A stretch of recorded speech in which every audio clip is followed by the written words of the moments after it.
यह कथा महाभारत के सभा पर्व से जुड़ी है, जिसमें भगवान श्री कृष्ण कर्ण और शिशुपाल के बीच हुई घटनाओं का उल्लेख है। कहानी हमें धर्म, अपमान और न्याय के गूढ़ संदर्भों को समझने में मदद करती है। तो नमस्कार दोस्तों, डिवाइन हिस्ट्री यूट्यूब चैनल में आपका दिल से स्वागत है।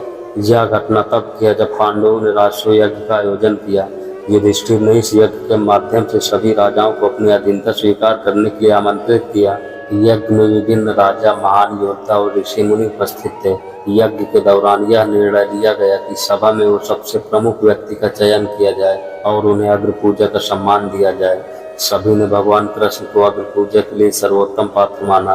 कृष्ण का जीवन सत्य, धर्म और न्याय का प्रतीक था, इसलिए युधिष्ठिर और अन्य लोगों ने उनका सम्मान करने का निर्णय लिया। जब भगवान श्री कृष्ण को अग्र पूजा दी गई, तब शिशुपाल, जो कि छेदी राज्य का राजा था, उसने इसका कड़ा विरोध किया। वह भगवान कृष्ण का कट्टर विरोधी था। उसने कृष्ण का अपमान करते हुए उन्हें गोपाल और साधारण चरवाहा कहकर संबोधित किया। शिशुपाल ने कृष्ण के चरित्र और उनकी महानता पर कटाक्ष किए और सभा में उन्हें नीचे दिखाने की कोशिश की। शिशुपाल का यह व्यवहार पूरी सभा के लिए असहनीय था, लेकिन कृष्ण ने शांत बने रहते हुए उसे अपने अपमान करने की छूट दी। श्री कृष्ण ने शिशुपाल को पहले ही 100 अपशब्द बोलने की स्वतंत्रता दी थी। उन्होंने वचन दिया था कि 100 से अधिक अपशब्द होने पर ही वह शिशुपाल का वध करेंगे। सभा में मौजूद कर्ण, जो कि कुरुक्षेत्र के महान योद्धा और दानवीर कहलाते थे, शिशुपाल के अपमानजनक शब्दों को सुनकर क्रोधित हो गए। कर्ण भले ही दुर्योधन के मित्र थे, लेकिन वह धर्म और निष्ठा के मार्ग पर चलते थे। उन्होंने शिशुपाल की इस धृष्टता को सहन नहीं किया। कर्ण ने तुरंत अपना धनुष उठाया और शिशुपाल को चेतावनी दी। कर्ण ने कहा, शिशुपाल, तुम्हारा यह व्यवहार सभा के धर्म और मर्यादा के विपरीत है। यदि तुमने भगवान श्री कृष्ण का अपमान करना बंद नहीं किया तो तुम्हें मेरे बाणों का सामना करना होगा।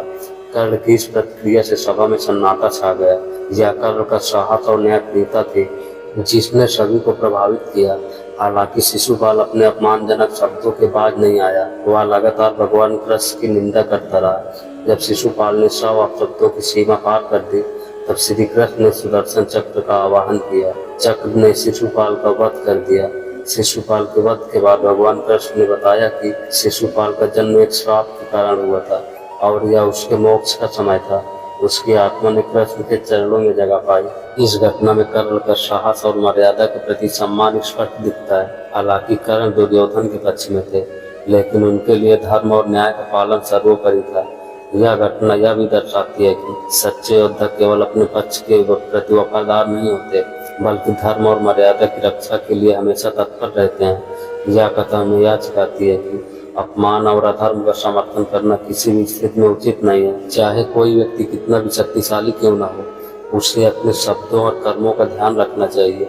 भगवान कृष्ण ने शिशुपाल को क्षमा प्रदान की, लेकिन जब उसने अपनी सीमाएं पार की तो उन्होंने धर्म की रक्षा के लिए कठोर निर्णय लिया। कर्ण की भूमिका भी इस बात पर जोर देती है कि सच्चा वीर वह है जो अन्याय और अपमान के खिलाफ खड़ा हो। न्याय और धर्म का साथ देना ही मानवता का सबसे बड़ा धर्म है। तो दोस्तों, ये कथा यहीं पे समाप्त होती है। अगर वीडियो आपको पसंद आई हो तो वीडियो को लाइक करके चैनल को सब्सक्राइब कर लेना और साथ ही साथ बेल आइकन को प्रेस कर देना, ताकि जब भी हम अगला वीडियो लाएं तो उसका नोटिफिकेशन सबसे पहले आप तक पहुंचे। तो दोस्तों, फिर से मिलते हैं किसी नए इंटरेस्टिंग वीडियो के साथ। तब तक के लिए अपने ध्यान रखें। धन्यवाद।